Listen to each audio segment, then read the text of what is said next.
All right, so welcome to week 4, and this week we're going to be talking a lot about nutrition, and I just want to say thank you to everybody that's stuck with the class so far. So mom, dad, thank you. Hopefully you enjoy the rest of these lectures. And this week with nutrition, going to try to bring some energy because nutrition could be a really dry topic, and I'm going to try to make it as applicable as possible while slipping in some of the science with it. And nutrition is such an important component of taking care of your animal. So we'll definitely, go over that and what's important to remember as a horse owner. So today, for this lecture right now, we're just going to kind of talk some basic anatomy of the horse digestive system. And I think that will help you understand, how they digest these nutrients and why we feed them what we do. So horses are non-ruminant herbivores. So herbivores eat plants, plant material, and that's what we feed them. Now, a ruminant is what we call cows and sheep and other livestock species like that, where they actually have the stomach, and in cows, they actually have 4 chambers to their stomach, and that's where they ruminate and they break down the plant material. Well, horses and pigs and rhinoceroses and tapirs that are very similar to the relatives of the horse, they are what we call monogastric, so they have 1 stomach instead of 4 like the cow.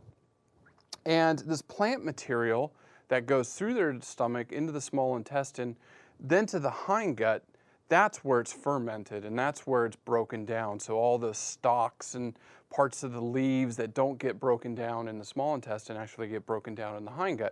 So we'll talk a little bit about the anatomy and how that happens. Now, if you look at the entire digestive system in the horse, you can see it takes up a lot of space in the body. I mean, similar to us too. This is all digestive system, most of it. With we do have the lungs, which you see there in that picture, but then you have all of this digestive tract that's in there. So it's very large in the horse. Now, when we talk digestion, we always start with the mouth, and then we'll carry it all the way through the digestive tract. So that's really where your digestion starts in the mouth with mastication. And horses, when they chew, they don't chew up and down like we do. They actually chew side to side to break down these long stem forages. Remember, this is what nature intended for them to eat, was to eat the grasses and the other forages on the ground. So they produce a lot of saliva, over 10 gallons per day. And of course that's going to vary on the forage. If it's really green leafy forage that's in the spring, it's got more moisture content. So maybe don't have to produce as much saliva as something like really dry hay, or during the drier months when they're eating grasses that are pretty dry, they'll produce some more saliva, and that's important. It starts with digestion. They've got some enzymes in there and bicarbonate, which buffers the stomach, because remember, all of us know, our stomachs can get a little acidic, so that's what saliva helps with. Now, I thought it was worthwhile to talk about the teeth of the horse here, and how we use this to age an animal, which we're going to get into. Now, in the horse, they can vary anywhere from 36 to 44 teeth. Now, 36 teeth are usually with mares, 44 are usually with stallions. And the reason that is 2 sets of teeth. We call them wolf teeth and canine teeth. Now, typically, you only see those in the males. So a stallion or a gelding are going to get these, but sometimes you can see them in mares. They'll actually get some of these teeth erupting. Now, what's also interesting about this is horses do get baby teeth like us, and they only get 24, and then by the time they're 5, they should have all their adult teeth. Now, in this table here, this is just showing you the different times when the baby teeth, so the deciduous teeth, actually come in, when you can expect it. So when they're born, right away you can see they have those front incisors with those young foals, and then by 2.5 years, their permanent incisors should be in. Now, by the time a horse is 5, so if we look here, that's when they should have all of their teeth. All of their permanent teeth should be in by then, okay? Now, we talked a little bit about aging, so there's different ways to do it, and I'm just going to keep it brief for this lecture and talk about 2 main ways you can look and open up a horse's mouth and look at their teeth. And the first is the angle of the upper and lower incisors. So you can see the angle here with these really young horses. actually that angle is not quite 90 degrees, but you know, almost there. It's pretty linear. Now, as they get older, you can see this older horse where you really get a sharp angle. And so those teeth really start to protrude out and down. Okay, and then the other way to tell an age, and this one's the easiest, I think, is Galvani's groove, which here in this picture, you can see it really, really clearly, where they start to get this growth down their corner incisor. It's really just I almost say it's a discoloration of the tooth. And it starts to appear about the age of 10, and then it starts to grow down the tooth. So if we looked at these images here, around age 10, that's where it first shows up. Now, by the time they're 15, that should be almost halfway down the tooth. So you can see that. And so if you look at this image here on a real horse, you can see that that's a little bit past the halfway mark. So this horse is probably 15 or greater. Now, as they get older, towards 20, it almost hits the bottom of the tooth. And then we see around 25 to 30, it starts to recede down. So there's still a little remnant of Galvani's groove on a 30-year-old horse, and you know, as it recedes down the tooth. And if you open up the mouth of a horse and you don't see Galvani's groove, but you see this huge, incisive angle, you know that's a pretty old horse. So those are the two ways that are most common to age a horse by teeth.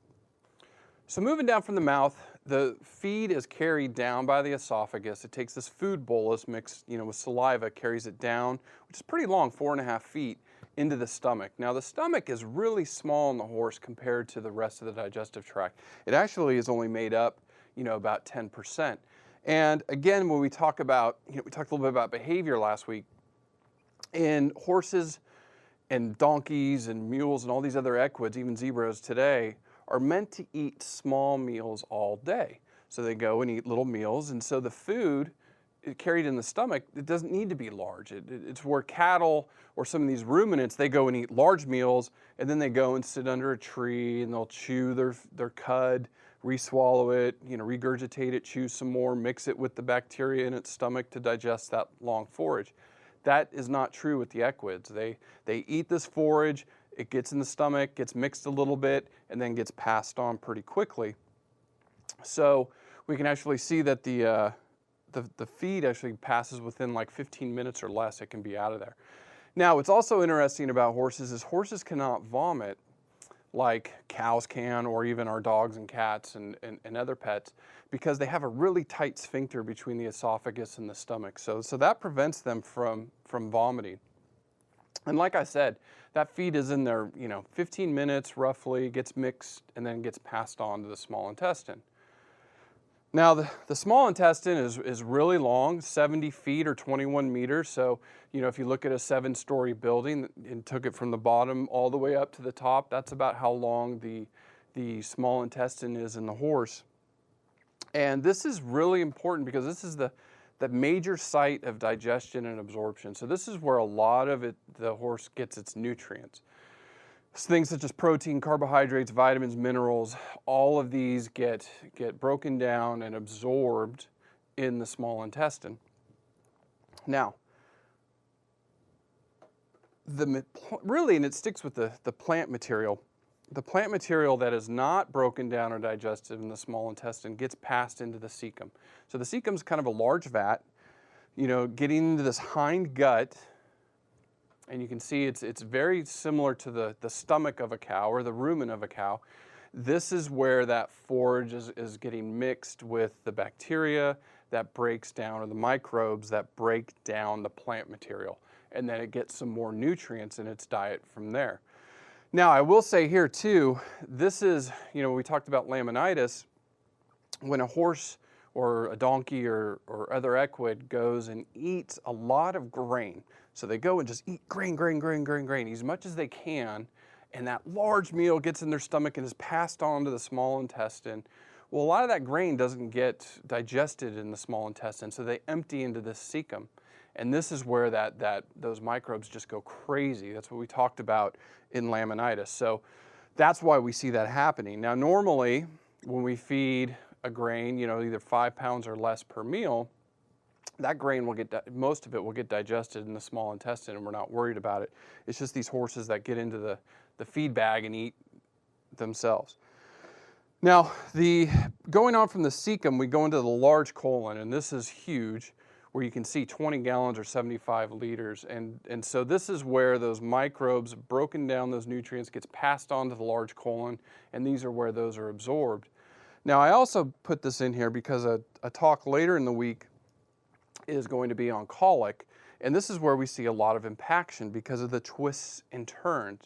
Again, we're feeding these horses and donkeys, twice a day, maybe 3 times a day. So they get these large meals. They get large, a meal of hay, and then that gets passed on in the digestive tract. So what happens is when you get to this large colon, that large meal can get stuck at these pelvic flexures where it gets in and just can't turn, and this is where, and then it gets all backed up, and so this is where we see a lot of impaction colic in the equids.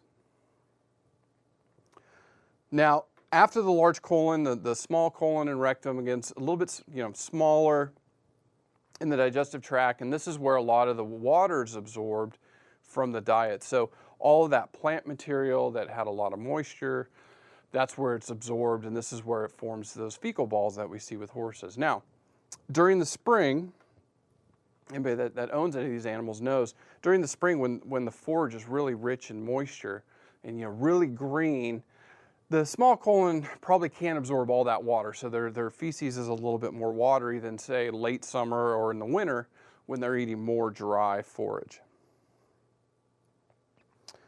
So that kind of covers the digestive system, and in the next lecture we're going to jump into talking about body condition, how to weigh your horse if you don't have a livestock scale, stuff like that. So I look forward to seeing you in the next lecture.